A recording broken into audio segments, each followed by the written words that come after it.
Buenas noches a todos. Bienvenidos a esta actividad académica de la noche de hoy, de la mano de nuestro equipo de Mérida. Encantada de poder estar con ustedes la noche de hoy. Como ya es costumbre, tenemos nuestros cafés seminarios. Importante recordarles que en este caso del café seminario, el moderador de la actividad es el doctor Manuel Escalante, que es ginecólogo obstetra, mastólogo, adjunto del Camiula. Doctor, los micrófonos son suyos. Recordarles que esta actividad será grabada y va a ser colgada en el canal de YouTube lo más pronto posible. Que tengan todos una feliz noche. Muy buenas noches.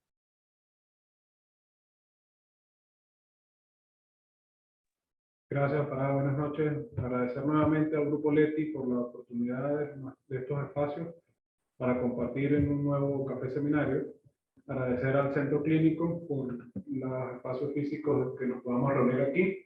Y bueno, el día de hoy justamente tenemos a la doctora Carolina Ruiz, quien es médico pediatra y hematólogo, coordinadora de la unidad de hematología y hemoterapia del Centro Clínico y directora del Centro Clínico Dr. Marcial Ríos Morillo, que es el centro donde nos encontramos el día de hoy, quien nos va a traer una interesante charla sobre anemia y embarazo, que es una patología que a veces pasamos o dejamos pasar y que al no tratarla, pues la paciente se nos complica al momento de resolución del embarazo, porque inevitablemente va a haber un sangrado.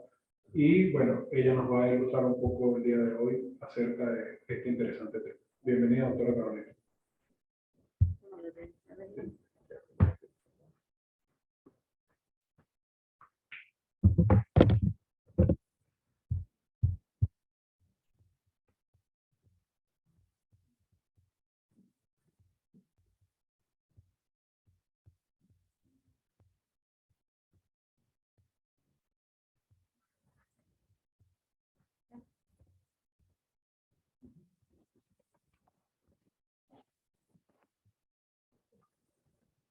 Buenas noches.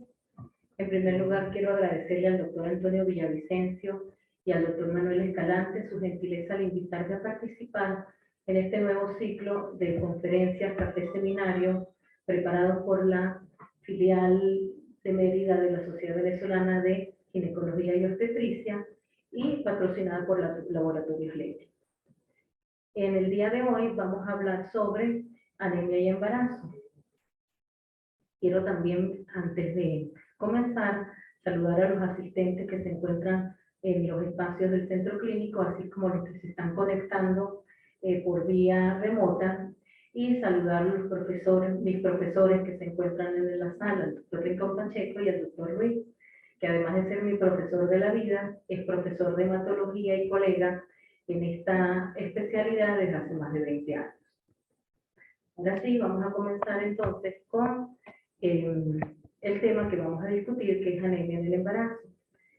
La anemia en el embarazo es una patología muy común que se presenta y que tratan ustedes, colegas, con mucha frecuencia, tanto en el área pública como en el área privada, pues es una de las condiciones más frecuentes que puede presentar una embarazada. La anemia como tal es una de las patologías quizás más interesantes, puesto que la utilización del ejercicio clínico con relación a el interrogatorio, el anamnesis, la exploración funcional, el examen físico y los exámenes de laboratorio pueden determinar que en consulta se determine no solamente el diagnóstico de la anemia, sino la causa o etiología de la misma, y podemos colocar entonces el tratamiento específico para la causa de la anemia que presenta la paciente. Durante el embarazo se producen una serie de modificaciones, como en otras partes del organismo o aparatos, órganos y sistemas, y el sistema hematológico no escapa de ello.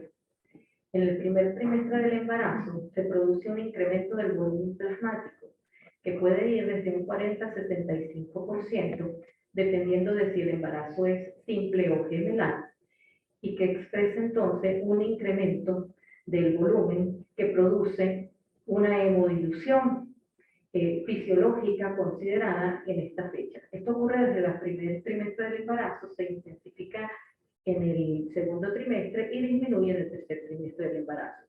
Asimismo, se incrementa el volumen eritrocitario.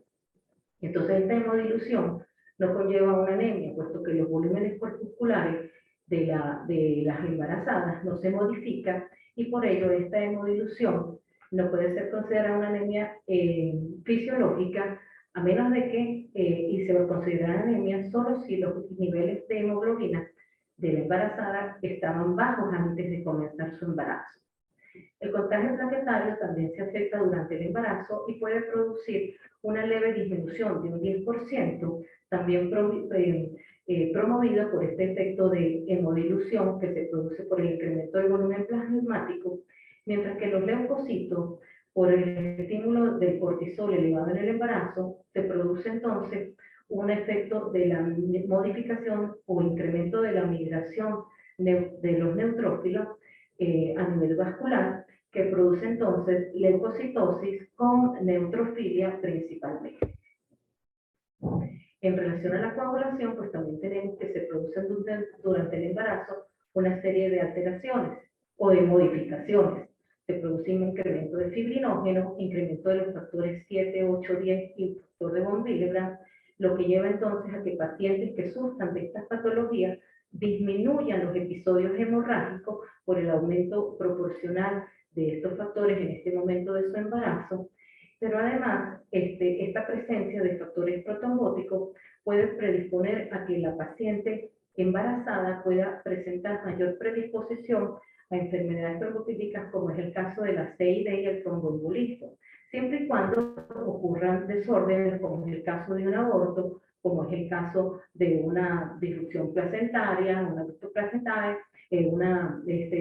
desprendimiento prematuro de la placenta, en el caso de la CID o de cualquier otro evento infeccioso, y el tromboembolismo generalmente hacia la parte del puerperio, puesto que la disminución del volumen plasmático y el mantenimiento de estos factores de coagulación incrementados conllevan a la predisposición de la aparición de esta patología.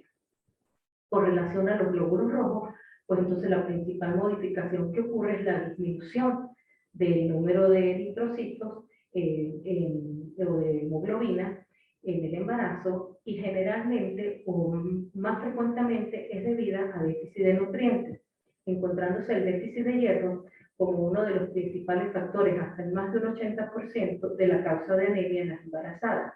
El déficit de folato generalmente acompaña al déficit de hierro, pero puede presentarse en un 10% de los casos de manera aislada. La anemia hemolítica autoinmune también se puede presentar en las embarazadas en una proporción muy baja, pero hay que considerarla ante eventos accidentados, y las anemias hereditarias difícilmente puedan debutar en este periodo de la vida de la paciente, puesto que generalmente las anemias hemolíticas tipo esferocitosis, drepanocitosis y talasemias se diagnostican más tempranamente en la vida de las mujeres, pero pueden provocar eventos accidentados que conllevan entonces a la aparición de crisis hemolíticas, vasooclusivas o crisis dolorosas, que pueden comprometer en cierto momento la condición o la misma vida de la paciente que presenta estas enfermedades. La anemia, según la OMS, se define como la disminución de los valores de hemoglobina para una persona dependiendo de su edad y de su sexo. Para la mujer embarazada, define la anemia como los niveles de hemoglobina menores de 11 gramos en el primer trimestre del embarazo, menos de 10.5 en el segundo trimestre y menos de 11 gramos nuevamente en el tercer trimestre del embarazo. Fíjense ustedes que el 10.5 del segundo trimestre del embarazo de las mujeres es el menor número que se presenta, según la OMS, como anemia en todos los grupos etarios, puesto que los niños tienen niveles de hemoglobina menores de 11.5, ya se considera anemia.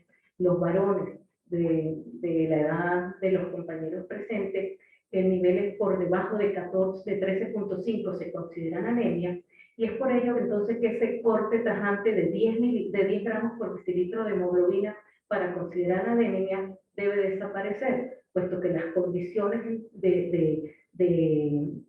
hematológicas y desde el punto de vista hemodinámico del paciente, ya con 10 gramos de hemoglobina están comprometidas desde hace rato. Comenzaremos entonces a hablar sobre la anemia ferropriva. Bien, la anemia ferropriva o por déficit de hierro es la patología más frecuente que se presenta en la población mundial. Si vamos a la población de mujeres embarazadas, esta puede alcanzar un porcentaje entre un 40 y un 85%, dependiendo del país, de la condición geográfica, de la condición nutricional y el estatus social que presenta la paciente. La condición o el tipo de alimentación es un factor importante en la determinación de la presentación de la anemia en la embarazada, así como las características de la alimentación. Este frotis que están viendo abajo de sangre periférica es lo que vemos los hematólogos en el microscopio y es lo que reportamos como anemia microcítica hipocrómica. Fíjense que ahí está un linfocito y el tamaño en general de los glóbulos rojos es más pequeño que el linfocito, que establecemos como medida que debe semejar el tamaño del linfocito del eritrocito. Y si ustedes ven, los glóbulos rojos, perdón, se ven pálidos, solamente tienen un halo periférico muy discreto, y es lo que define entonces la hipocromía en el diagnóstico de anemia microcítica hipocrómica. Después volveremos sobre esto.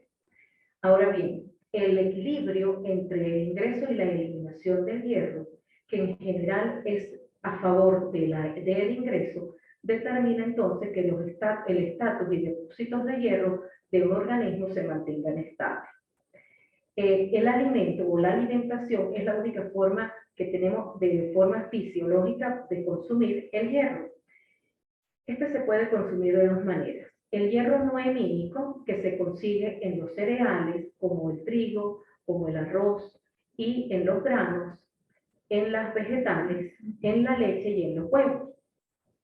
Además de estar presente en estos alimentos también están presentes unos compuestos que se llaman inhibidores. Es el caso de los fitatos, los tanatos y el calcio. Los fitatos que se encuentran en los cereales, los tanatos en el café, en el té, en los vegetales, en los huevos y en la leche, y el calcio en la leche principalmente, producen inhibición del porcentaje de absorción del hierro al momento de ser ingeridos. Mientras que ácidos orgánicos como el ácido ascórbico, el cítrico y el málico producen incremento del porcentaje de absorción de estos alimentos, del hierro de estos alimentos. ¿Por qué es esto importante? Porque al momento de indicar la terapia hematínica de los pacientes, debemos recordar que no debe estar incluida al momento de la alimentación, puesto que todos estos componentes inhibidores, fitatos, tanatos y otros más, pueden entonces disminuir el éxito del tratamiento de las pacientes anémicas, porque estamos colocando el tratamiento junto con inhibidores. En relación al hierro hemínico, él no es afectado por inhibidores, pero sí su absorción dependerá de la unión a las proteínas. Es decir, una proteína básica, como la hemoglobina, tiene un menor porcentaje de absorción que la carne que se consume, que tiene mayor cantidad de proteínas y asegura una mayor absorción del hierro hemínico por parte del intestino. Y efectivamente así sucede. La absorción del hierro ocurre a nivel del duodeno y yeyuno principalmente, y es una hormona, la exilina, la que desregula la mayor o menor absorción de hierro en el enterocito. La ferroportina, que parece que fuera como el portero, y efectivamente así es, determina entonces el incremento o disminución del hierro en su paso hacia el vaso sanguíneo cuando está apoyada o transportada por la transferrina, o quedarse dentro del enterocito, o quedarse dentro del enterocito. Aquí. o quedarse dentro del enterocito unido a las proteínas, a la apoferritina, aquí está, unido a la apoferritina, que permitirá entonces que este hierro permanezca dentro del enterocito y luego se pierda a través de la descamación del tejido epitelial intestinal. Se transporta a través de la transferrina el hierro, llega a nivel de médula ósea, donde intervendrá entonces el proceso de eritropoyesis, pero también puede ir hacia el hígado, vasos y células del retículo endotelial, en donde será utilizada para la síntesis de otros procesos metabólicos, intervenir en la producción de los citocromos, que son los procesos energéticos del organismo, y depositarse también en estos órganos. Los requerimientos de hierro entonces varían en el momento del embarazo. Normalmente el requerimiento pues está alrededor de 1 miligramo por día en el caso de un adulto. Sin embargo, las mujeres tenemos menstruación y esta menstruación determinará que el requerimiento de una mujer, dependiendo de la cantidad de sangre que pierda, pueda elevarse hasta unos 5 miligramos diarios o 200 miligramos diarios. Es por ello que tenemos que tener mucha precaución o mucho cuidado y oído al momento de que evaluamos cuál es la cantidad de pérdida sanguínea de una paciente en consulta, porque la señora puede responder, ¿cuánto está perdiendo de sangre, señora? Normal. ¿Y qué es normal? Bueno, 10 toallas al día, ¿sí? Entonces, recordar preguntarle qué es normal a la paciente y no quedarnos con esta respuesta de ella, puesto que eso es lo que le pasa todos los meses, ella lo considera que es normal. Bien, en el primer trimestre del embarazo, la excidina, aquella que acabamos de nombrar, que es la hormona reguladora de la absorción, se encuentra elevada. Y por encontrarse elevada, no permite que el hierro se absorba de forma exagerada. Esto permite también que entonces el recién nacido no esté, el feto, el embrión en este caso, no sea expuesto a altos niveles de hierro que pueden producir efectos de alteración de su morfogénesis y de su organogénesis. Si la mujer está embarazada y tiene buenos niveles de hemoglobina en el primer trimestre, no requiere de hierro, puesto que lo que está consumiendo lo va a eliminar igualito porque los niveles de hepcidina no permitirán la absorción del hierro. Diferente si la paciente está anémica, en donde sí necesitará el aporte de hierro, puesto que pacientes anémicas en el primer periodo del embarazo han reportado un mayor incremento de muerte, de embarazos, de partos de pretérmino y de retraso de crecimiento intrauterino. Segundo y tercer trimestre bajan los niveles de hepcidina, se incrementa entonces el porcentaje de absorción de los glóbulos rojos de hierro y permite entonces que en un primer momento la madre vuelva a llenar sus depósitos y utilización del hierro, pero hacia el tercer trimestre del embarazo es el feto y la placenta principalmente los que se encargarán de utilizar el hierro, y en las últimas 4 semanas solo el feto, que llenará sus depósitos de hierro necesarios para mantener durante los primeros 6 meses de vida gracias a los requerimientos. El depósito de hierro en un adulto es generalmente 300 miligramos. Los requerimientos que incrementan a 6 miligramos por día. El hierro hace que una mujer embarazada necesite entonces durante su embarazo entre 700 y 1000 miligramos de hierro. Significa entonces que a pesar de que tiene buenos depósitos, está alimentándose bien, necesita del soporte con hierro para poder cubrir este incremento de los requerimientos durante el embarazo. Las manifestaciones de la anemia en el embarazo considero que son un poco complicadas, porque la mujer está embarazada, se siente cansada, le da sueño, tiene antojos, y entonces lograr determinar si toda esta corte de síntomas es propio de la enfermedad o de su condición de embarazo, pues también implica dirigir un buen interrogatorio. La palidez y la fatiga, la palidez y la taquicardia, pues no serán propias de la embarazada, sino propias de un cuadro anémico, y podemos entonces determinar que estos síntomas o estos síntomas y signos pueden corresponder a la misma. La intolerancia al frío y el antojo de comer comidas diversas, vamos a llamarlas así, principalmente el hielo, que es la pacofagia, pero también pueden comerse la pintura de la pared, se pueden comer los espaguetis crudos, arroz crudo, tierra, café molido, o sea, una gran variedad de menús que pueden ocurrir como pica, tienen que entonces ser diferenciados de los antojos. Quiero comer salsa teriyaki, quiero comer cualquier otra cosa durante el momento del embarazo.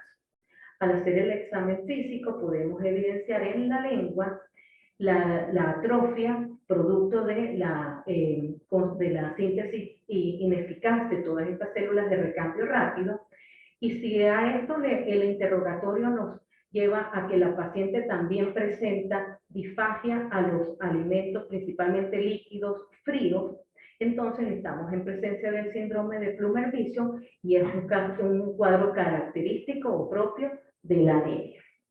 Las uñas y pelo quebradizo se producen por déficit de este nutriente, pero también el folato que había comentado que acompaña este déficit es responsable de este cuadro clínico. Diagnosticamos la anemia ferropriva en base a la hematología, donde conseguiremos los niveles bajos de hemoglobina, donde conseguiremos unos leucocitos que pueden estar normales o elevados, como comentamos anteriormente. Las plaquetas pueden estar normales, generalmente están así o discretamente disminuidas, pero dentro de valores normales. El frotis de sangre periférica me presentará una anemia microcística hipocrómica que valoraré con los índices hematimétricos, en donde conseguiremos entonces que el volumen corpuscular medio que determina el tamaño de eritrocito estará bajo, esto determina la microcitosis, y la concentración de hemoglobina corpuscular media también estará bajo, que determinará la hipocromía que se puede presentar en estas pacientes. Oído, no todas las anemias ferroprivas son microcíticas e hipocrómicas.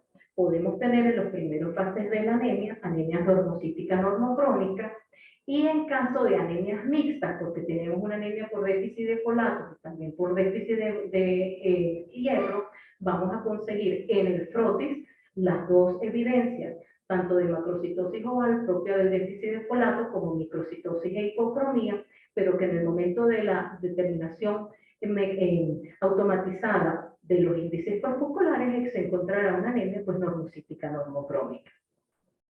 Los reticulocitos, que son las células jóvenes, se presentarán bajo evidencia de que esto es una anemia regenerativa, es decir, pueden encontrarse por debajo de 0.5%, y la prueba de Kunz pues, se hace como rutina de todos los procesos, estudios de anemia, que se encontrará negativo, puesto que esto no es una anemia por destrucción globular, y la ferrocinética, que es el elemento característico para determinar cómo se absorbe, cómo se transporta, cómo se deposita y cómo se utiliza el hierro, es de carácter muy importante. Sin embargo, en el embarazo, la ferritina y la transferrina se pueden conseguir elevados. Entonces, la determinación en conjunto de todos los valores, tanto desde el interrogatorio como el examen físico y los estudios de laboratorio, determinarán entonces si es o no es una anemia ferropriva, y colocaremos el tratamiento pertinente. El tratamiento pertinente pues son las sales de hierro. Ya dijimos que estos son hierro, el hierro es una sal no hemínica y por lo tanto está sujeta a la acción de los inhibidores. Eso ya quedó claro cuando hablamos en un primer momento de que no se recibe durante la alimentación. Pero entonces la combinación de las sales de hierro junto con el ácido fólico y la vitamina C hará que esta triada de compuestos de hierro más favorecedores de la absorción permita una absorción más rápida, más eficaz y en mayor porcentaje de los hematínicos en la paciente. ¿Qué es lo que tenemos que hacer? Instruir a la paciente cómo debe recibir el tratamiento. Debe recibir el tratamiento lejos de las comidas, apoyado con el ácido fólico y la vitamina C, y algo muy importante, tomar suficiente líquido al momento del consumo del medicamento, que permita la dilución de las moléculas, la presentación de las moléculas entonces a nivel el estómago para que puedan ir formando sus compuestos con la vitamina C y luego absorberse en el momento en que lleguen al duodeno y ayuno, y se aumenta el porcentaje de absorción y por supuesto de éxito del tratamiento de la paciente embarazada. Dentro de las sales ferrosas, el sulfato y fumarato, esto ya lo puse a gusto de cada quien. Las sales férricas estamos con el citrato, el succinilinato, ya ustedes conocen los productos comerciales, no es la idea presentarlos. Y tenemos también la administración parenteral, porque son ustedes, colegas, los que mayor indican esta vía. Para ello tengo un comentario. Cuando nosotros administramos hierro, estamos administrando un elemento necesario para la síntesis eritrocitaria. Esto significa que el hierro llega a la médula ósea, es captado entonces por la célula pluripotencial eritrogénica y de allí comienza el paso de diferenciación y desarrollo para formarse un normoblasto, un normoblasto basófilo, policromatófilo, ortocromático y reticulocito, y me tardé 7 días haciendo esto, ¿sí? Si yo doy hierro por vía oral, en 4 horas los receptores están saturados y llegó a la médula ósea el hierro. Si lo pongo por vía endovenosa, llegó en media hora. Bendito sea Dios, en 7 días van a salir los dos. Entonces, ¿qué pasa con el hierro por vía endovenosa? Dije que teníamos citocromos, dije que teníamos células, teníamos procesos metabólicos y todo esto. Todo esto da el hierro también, porque dice, yo no voy nada más a ir a la eritropoyesis, voy para todos lados del organismo. Y la paciente se siente bien. Sí, porque todos estos procesos que requerían de este elemento están funcionando ahora. Entonces, si yo no tengo energía, pues me dan energía, por supuesto que me siento bien. Pero a la hora de la verdad, los eritrocitos van a salir igual. ¿Ok? Segundo, los reticulocitos también en el mismo momento, es decir, al 5º, 7º día de la colocación de terapia oral o de terapia endovenosa o parenteral intramuscular, van a presentarse elevados. No se va a presentar antes elevado, ¿ok? Y en última instancia, las reacciones secundarias que se producen por la terapia parenteral son mucho más complicadas que la terapia por vía oral. Y no digo más. Ahora vamos a hablar del déficit de folatos. Ya dijimos que es importante conocerlo porque acompaña con mucha frecuencia el déficit del hierro en las mujeres embarazadas. El venezolano se desayuna arepa, cena arepa, no come espinaca ni brócoli porque no es conejo, ¿sí? Y recibe muy pocos granos, 1 o 2 veces a la semana. Pocas frutas, generalmente esto es lechosa, patilla, pero no comen cítricas, y estas son las fuentes del ácido fólico. El ácido fólico es una vitamina hidrosoluble, y como vitamina hidrosoluble, entra, se consume lo que se necesita y se elimina. Por lo que el depósito de ácido fólico es muy bajo, depósitos de folato en el organismo son muy pequeños y duran muy poco. Si yo no estoy recibiendo ningún alimento que contenga ácido fólico, en 3 meses yo puedo tener un déficit de folato. Y si no como absolutamente ninguno, en 3 semanas tengo un déficit de folato. Entonces, la instrucción a la paciente embarazada de que no, ella no es conejo, pero sí es una persona que está alimentándose por 2 y que debe consumir este tipo de alimentos, es importante. Este folato comienza como ácido terohidroglutámico, se asocia a los poliglutamatos, luego hacen los hidrofolatos, que se pueden combinar y hacen bihidrofolatos o tetrahidrofolatos, y ya llega el nombre que les gusta, ¿verdad?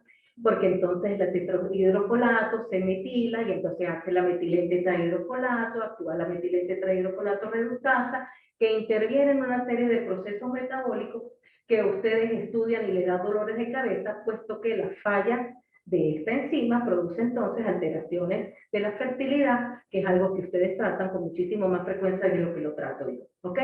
Pero fíjense de dónde venía el folato y la tetrahidrofolato.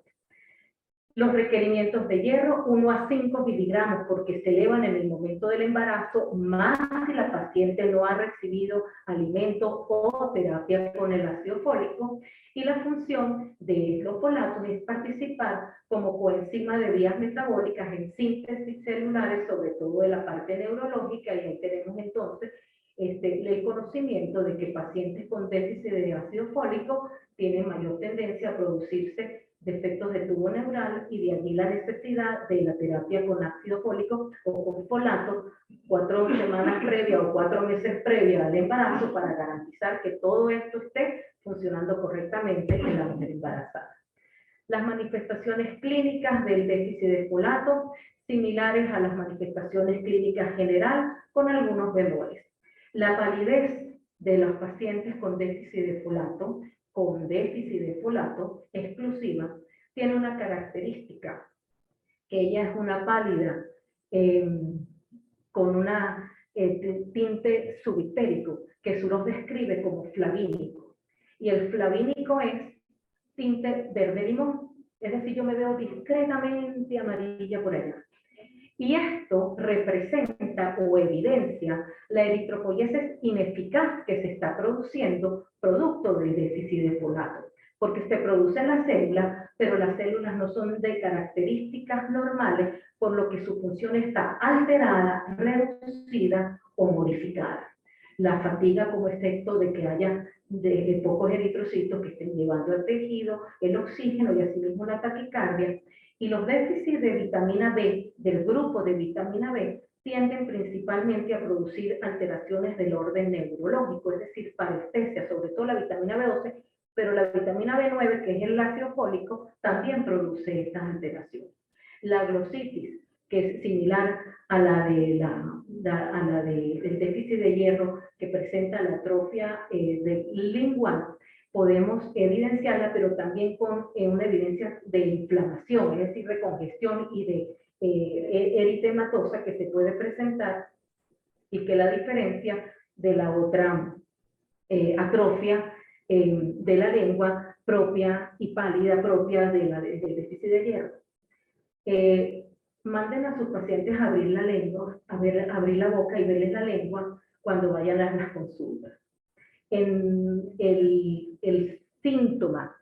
signo, de que la terapia con hierro está funcionando es que comienzan a aparecer las papilas linguales, y hay pacientes que lo llaman: doctora, vengo porque la lengua está horrible, mírala cómo está. La felicito, ya tiene lengua de persona, ¿ya? Y entonces es importante para ustedes conocer que la reepitelización normal de la lengua dice: lo estoy haciendo bien, le puse bien el tratamiento, y más importante aún, la paciente entendió y lo está haciendo bien, porque ella en realidad es la responsable de su tratamiento. El diagnóstico con la hematología, vemos en sangre periférica entonces que podemos conseguir una macrocitosis oval en la serie roja. Aquí está. Esto es un macrocito oval. Macrocito porque es más grande que el linfocito, ¿sí? Y tiene la forma oval. Esto es lo que corresponde o lo que evidencia una eritropoyesia ineficaz por falta de folato en sangre periférica. Y que ustedes están viendo aquí, que espero que les vean un poquito más morado que los demás, se observa y se describe como una basofilia difusa.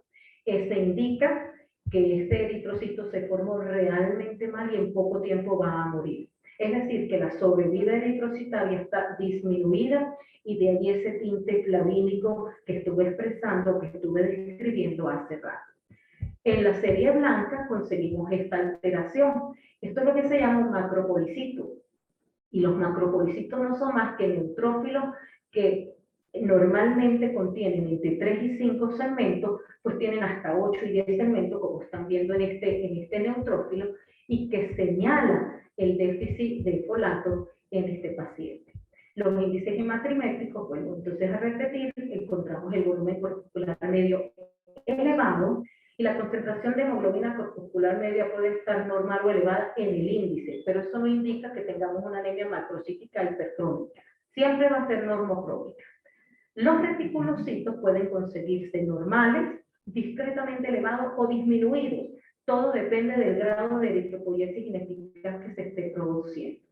Y los niveles de folato pues determinarán el diagnóstico, porque yo solicito al laboratorio la cantidad de los niveles de ácido fólico en el organismo que se pueden presentar, generalmente entonces bajos. Prueba de nuevamente y de mayor relevancia aquí por los eventos o los signos sugestivos de hemólisis que se están presentando. El tratamiento ácido fólico, una vez al día tenemos suficiente, de 10 miligramos, atendiendo a los requerimientos.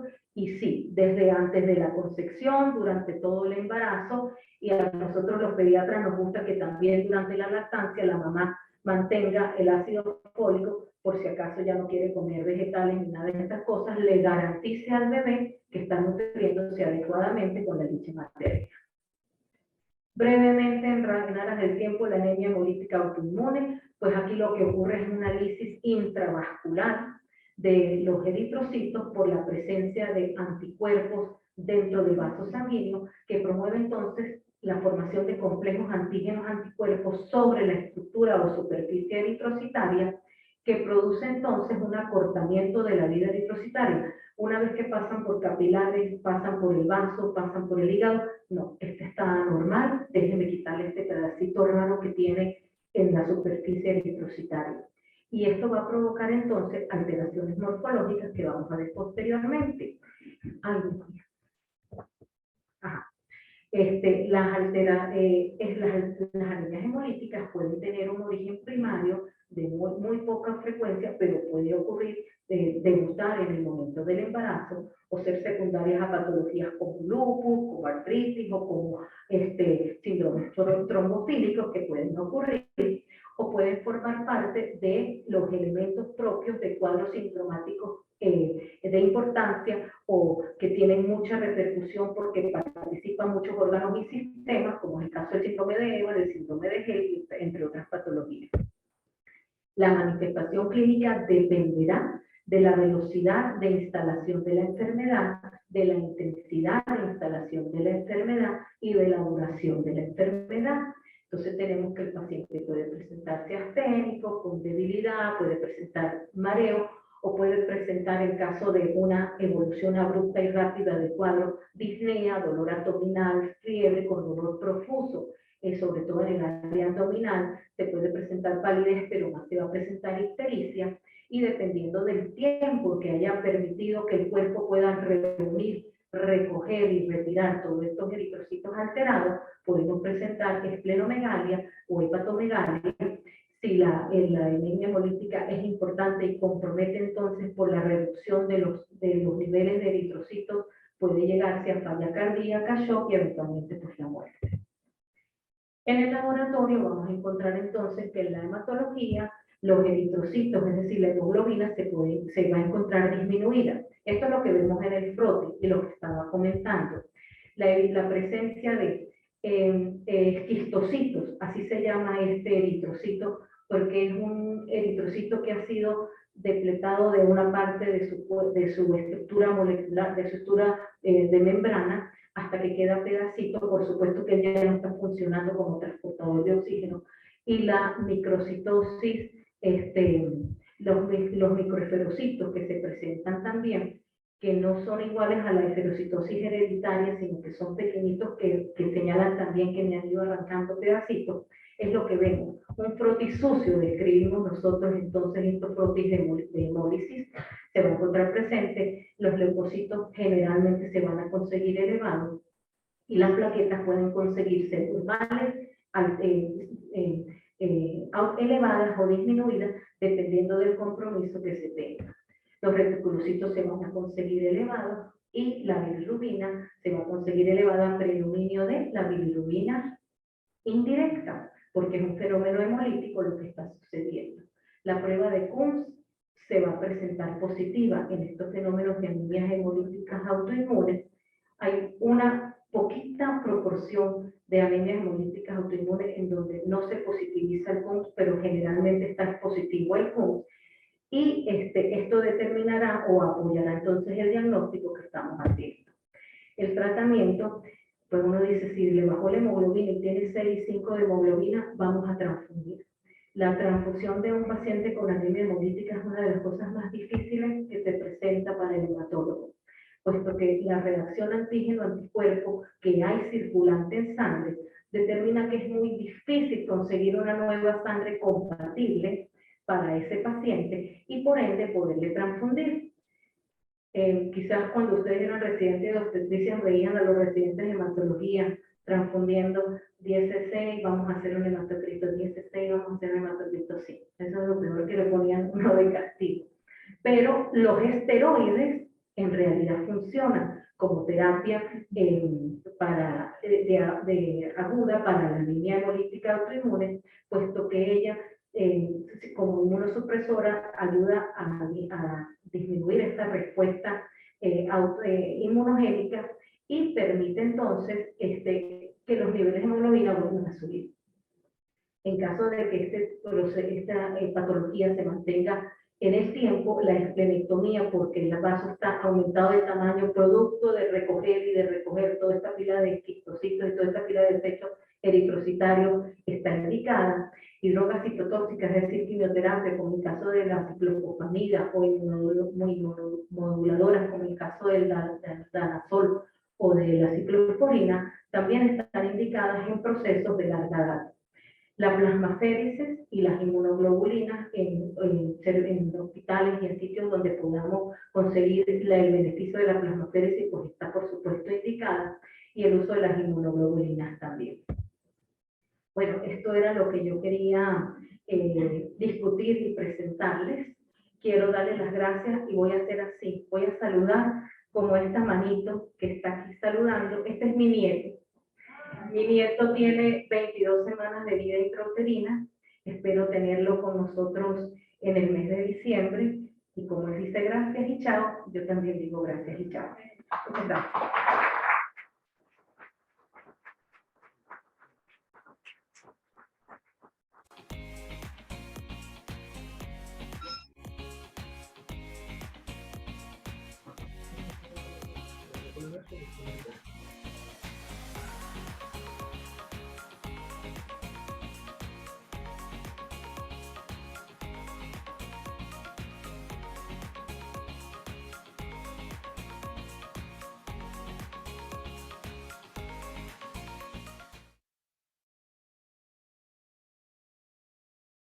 Bien.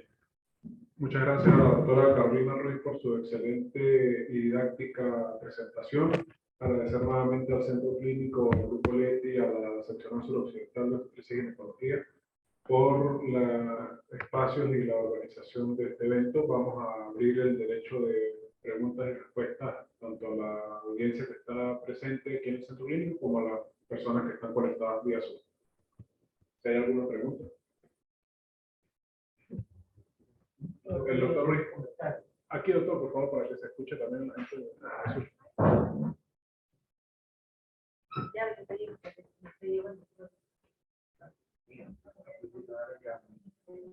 Bueno, realmente un comentario muy corto de la medicina de la audiencia. Dos cosas. Los médicos no hematólogos, los médicos generales, son muy tendentes, no tienen tendencia a mandar el hierro por vía parenteral, o sea, venosa o intramuscular. ¿Qué consecuencia tiene eso? Algo que es muy importante. Nosotros tenemos unos sensores en el tubo digestivo, realmente en el intestino delgado. Si esos sensores no hay deficiencia de hierro, esos sensores no se abren y el hierro se elimina cuando es por vía oral. Pero cuando ustedes lo mandan por vía parenteral, ¿qué pasa? El hierro que no se utiliza se deposita en el corazón, en el pulmón, en el cerebro. Y entonces produce una enfermedad más grave que la anemia, que es la hemosiderosis. Entonces, eso es muy importante, que no se mande el hierro cuando no se conoce exactamente la causa del anemia. Si es una anemia por deficiencia de folato, como dice la doctora Ruiz, y usted manda todo el hierro que quiera, pues el paciente no va a mejorar. Si la anemia es por una leucemia, un linfoma, pues no se va a mejorar. Entonces, tenemos que tener mucho cuidado con el diagnóstico de la anemia. El diagnóstico de la anemia lo hace cualquiera, que vea a alguien que se tiene anemia. Pero lo más importante no es la anemia, es la causa de la anemia. se tratan las causas de la anemia, vamos a tener la anemia por todo el día. Además, el hierro viene en los alimentos por vía hemática y el hierro se absorbe por el sulfato ferroso, por una forma ferrosa. Hay dos preguntas aquí en el grupo de Zoom similares, que ¿en qué momentos o niveles se debe indicar el hierro endovenoso o si no se indica? Bueno, la indicación de hierro endovenoso, atendiendo que acaba de decir el doctor Ruiz, solo les voy a decir lo primero. Yo tengo 20 años trabajando con mi papá en la unidad y no llegamos a 10 casos de hierro endovenoso colocado. Tiene que haber una disposición o una indisposición del paciente para tomar el hierro por vía oral porque tengo una enfermedad mental. Tiene que haber un gran problema a nivel digestivo para que yo no pueda indicar el hierro oral, porque es que nosotros tratamos hasta los pacientes con cáncer gástrico y con cáncer de intestino con hierro y mejoran por vía oral. Entonces, si tiene anemia, trátenlo por vía oral. ¿Okay? En realidad la indicación, y lo acaba de demostrar el doctor Ruiz, porque la consideración de la hemosiderosis debe tenerse presente,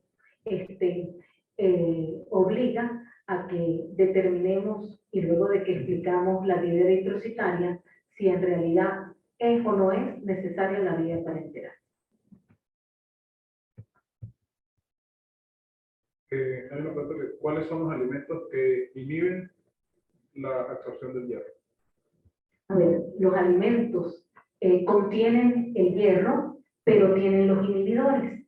Todos los alimentos contienen inhibidores en forma de fitatos, en forma de tanatos, y el porcentaje de hierro que se consume o que se absorbe de ese alimento en particular dependerá de esta concentración. No contienen inhibidores los alimentos en forma hemínica, es decir, las carnes rojas, las carnes blancas, pero luego todas las otras proteínas de origen vegetal contienen inhibidores en su presentación, es decir, los alimentos la contienen. El doctor Leonardo Valero tiene una...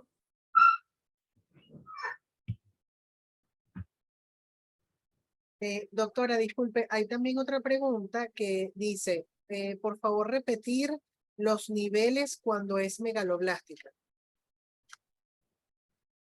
Los niveles también. ¿Serán los índices? ¿Aló? Considero que serán los niveles de... Los índices, repetir, por favor. Los índices corpusculares. El volumen corpuscular medio va a estar por encima de 100, ¿ok? Y la concentración de hemoglobina puede estar normal, ya dije, o puede estar elevada, no importa, porque ella no determinará ninguna influencia. La anemia es macrocítica en la anemia megaloblastica. No puede contener más hemoglobina de la que se siente. Ya lo dije. Doctor Valero. Doctora, yo tenía dos preguntas. Tú sabes que aquí en la zona del páramo estamos viendo tasas de incidencia y prevalencia de Helicobacter pylori. Y la pregunta es, ¿qué, según su experiencia, cuál es la tasa real en el embarazo? ¿Y qué relación tiene el Helicobacter pylori con la presencia en el embarazo? A ver, ya no puedo hablar por aquí.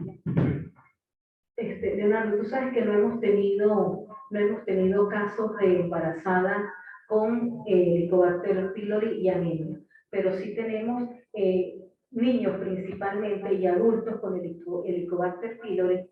La incidencia de anemia en estas patologías no es tan alta. No alcanzamos a llegar al 10% de los casos de anemia con la presencia de Helicobacter pylori.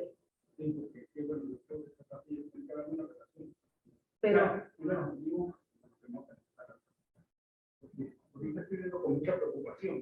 tasas de anemia en el embarazo en toda la región. Sí, y lo dije en el momento de la exposición, las embarazadas en Venezuela hasta el 85%.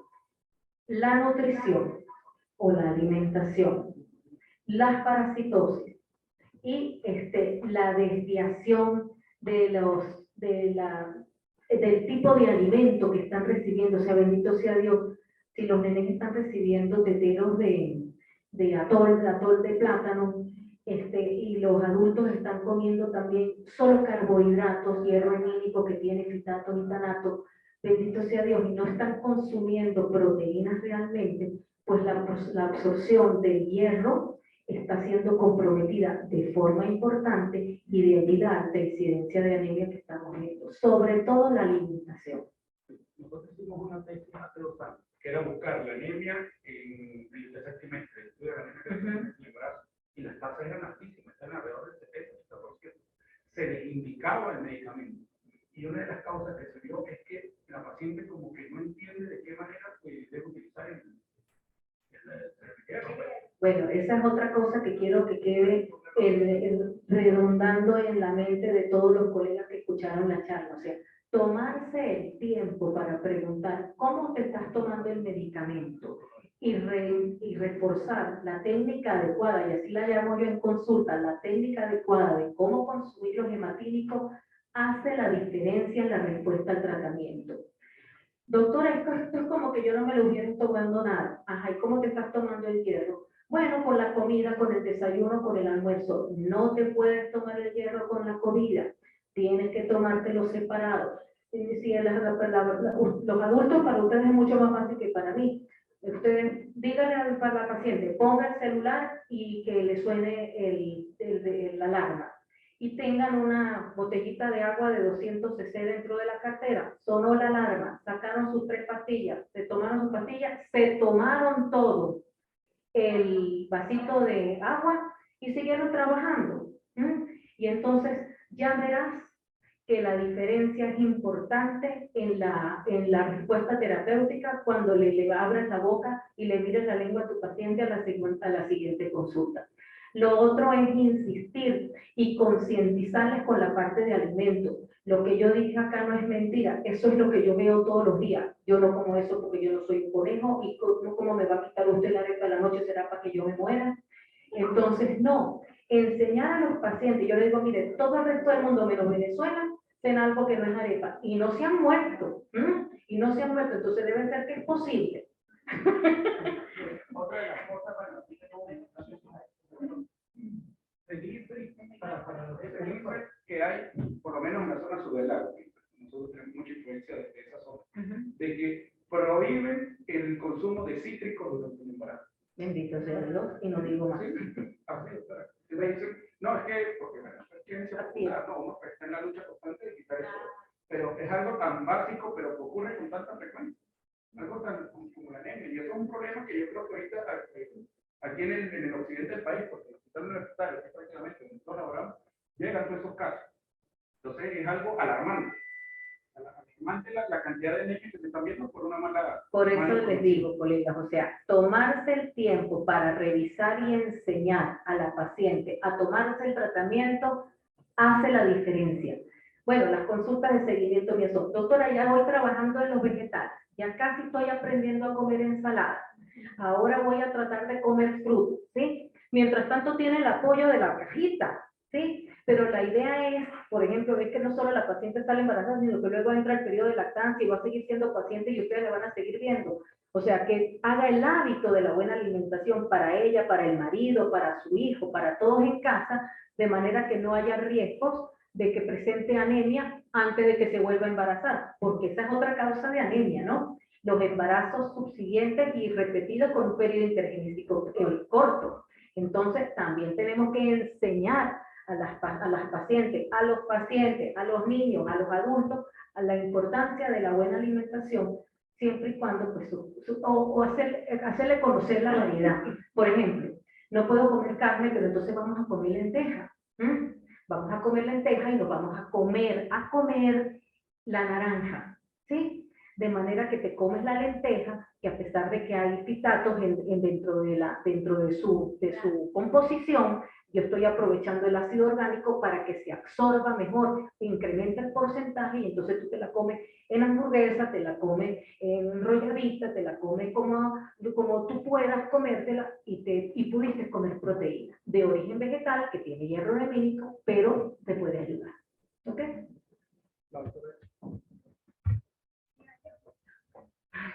¿Cómo está, doctora? Excelente su conferencia. Justo a este punto iba porque se desmitifica entonces aquella guerra que se le tenía a la paciente vegetariana o vegana, porque pues hay muchas, a mí me han llegado muchas que se han cambiado de obstetras porque son vegetarianas de larga data y el obstetra las obliga a comer carne porque el muchachito le va a salir mal o porque va a sufrir de anemia. Entonces, pues se desmitifica eso, es lo que digo yo, ¿no? Entonces acuden a los obstetras que apoyamos esa alimentación. No, es que la idea precisamente es esa, asegurarnos de que estamos comiendo todos los grupos de alimentos, de que está recibiendo el potenciador de la absorción del hierro y por supuesto que en el segundo y tercer trimestre su cajita de hierro para que podamos garantizar entonces unos requerimientos apropiados, una utilización adecuada. Y alguien decía por allí que veíamos en el tercer trimestre, lo que tú decías, de que no había mayor modificación. Recuerda que el hierro que se consume en el tercer trimestre es para el bebé. Entonces muy poquito le quedó a la mamá. Entonces, el trabajo conjunto de que es el alimento, más es la medicina, más son todos los cuidados, todo eso hace que, en conclusión, pues se produzca un parto saludable, una mamá saludable, un bebé saludable, y todos estamos contentos. Tanto ustedes los ginecólogos y obstetras como nosotros los pediatras. Las tasas de amenazas de parto. Así es. En relación a Así es. Así es. Doctora, un último comentario, porque creo que todavía no ha quedado claro, que voy a hacer aquí un comentario de que en caso de un paciente con 3 cesáreas anteriores, 34 semanas de gestación que acude a la consulta prenatal, ¿cuál es la dosis de hierro endovenoso recomendada? Bendito sea Dios, ¿qué voy a decir? Que no se usa.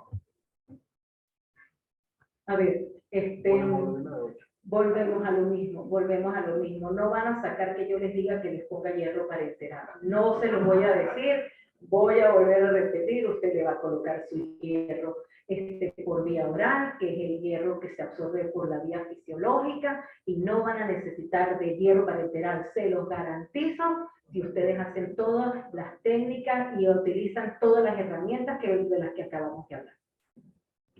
No le voy a poner hierro parenteral. y hay dos preguntas aquí similares, que es en el caso de pacientes con cirugía bariátrica, ¿cuál sería la indicación y la dosis de hierro y folato?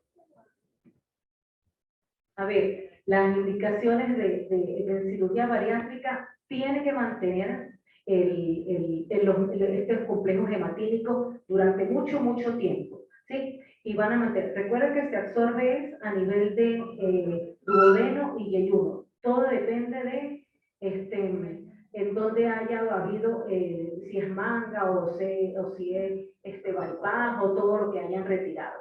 Pero si están esas porciones, usted mantiene la presentación del sulfato ferroso a dosis. A ver, una tableta al día, ¿sí? Una tableta al día es suficiente. Y explico rápidamente por qué. En el momento en que se consume el hierro y penetra a la circulación sanguínea, se saturan los receptores. Para que se desaturen, tienen que pasar más de 6 horas, más de 8 horas en algunos estudios. Entonces, si yo le doy a las 10 de la mañana y a las 6 de la tarde, todavía no se han desaturado. ¿Para dónde va ese hierro utilizado? Para el enterocito y para afuera. Entonces, con una dosis tenemos suficiente. Más todo lo que dijimos, porque no es solamente la pastilla que necesita recibir. Y como la doctora Olimpia levantó la mano, ya se me olvidó lo que iba a decir. A ver, ¿qué quiere decir? No, en cirugía bariátrica el mecanismo es diferente, ¿no? El problema de la cirugía bariátrica no es igual a la mujer embarazada. Ah, por supuesto. El problema de la cirugía bariátrica no es lo mismo que la mujer embarazada. la anemia de la cirugía bariátrica Es por déficit de es por vitamina B12. deficiencia de vitamina B12. Así es. Entonces, ya es otra cosa. Además del hierro, hay que reponer también La vitamina B12. Y por ende, el ácido fólico que lo viene arrastrando. Ok. Bueno, gracias a Dios y lo dijo, porque iba en el hierro, dije, tomé otros hematímicos y la doctora completó. Bien, en aras del tiempo queremos agradecer una vez más a la doctora Carolina Ruiz por su excelente participación, al Centro Clínico, al Grupo Leti y a la sección suroccidental de obstetricia de la Sociedad de Obstetricia y Ginecología de Venezuela. Y bueno, invitarlos para una próxima oportunidad que nos podamos conseguir en otro café seminario. Es pie diabético. Que el siguiente es sobre pie diabético. Bueno, muchísimas gracias a todos. Gracias. Gracias a ustedes por esta actividad. Que tengan todos una feliz noche. Recordarle que esto será colgado en nuestro canal de YouTube y muy orgullosos de siempre acompañar estas actividades y estos cafés seminarios. ¿Ok? Feliz noche para todos. Hasta luego.